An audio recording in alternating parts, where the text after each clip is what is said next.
and our church is still under reconstruction. But what's unique about today is that it's the 150th anniversary of the arrival of the Sisters of Notre-Dame d'Amour, and they took a boat ride over from Europe and arrived in St. Paul and established the first all-girls academy in the Northwest Territory, and they are here celebrating their 150th year of arrival in St. Paul. And throughout this video today will be excerpts of the Mass by Archbishop Leveda, and Father Borjo will also be serving as a host and participant of the Mass, along with the honor guard from the Knights of Columbus throughout Oregon. This is members of our St. Paul Choir. We've been asked to help participate and sing in the Mass. And as the crowd slowly gathers for the event, we'll give you an update on who's in the choir and some of the special guests that are here. This is a very special person in my life. This is Sister Superior, who was Sister Miriam Jude and now is Sister Beatrice. Now, Sister, give us a little history. When were you in St. Paul? I came to St. Paul in 1957, and I left in 1963.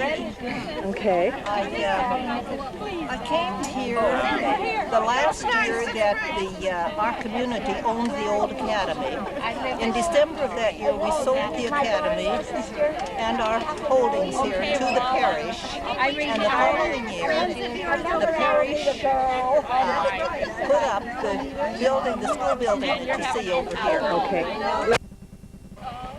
And Sister, a little bit of background. What classes did you teach when you were in St. Paul? When I was in St. Paul, I taught the 7th and 8th grades, and the first year I was here, I had only the 8th grade, but I taught 7th and 8th grade after that.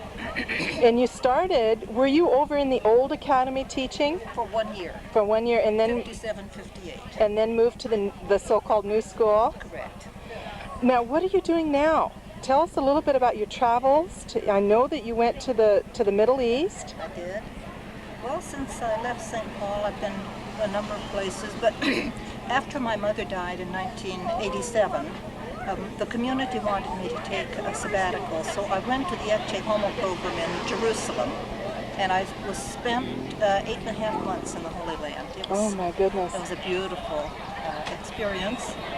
And in the years since I came back from the Holy Land, I came back in June of '88, I have been the assistant archivist at Marylhurst. I facetiously say I'm so old I'm in the archives. So. Now, what's your job there? I'm the assistant archivist. I assist Sister Rosemary Casper in anything that has to do with the preservation of our community history. The history. So being here today has very special meaning.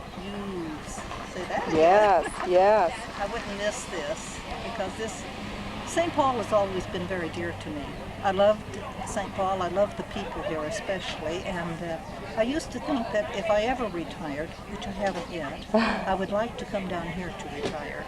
And you know that we happen to have a home here now where we have 3 sisters that just happens to have room for one more, I think.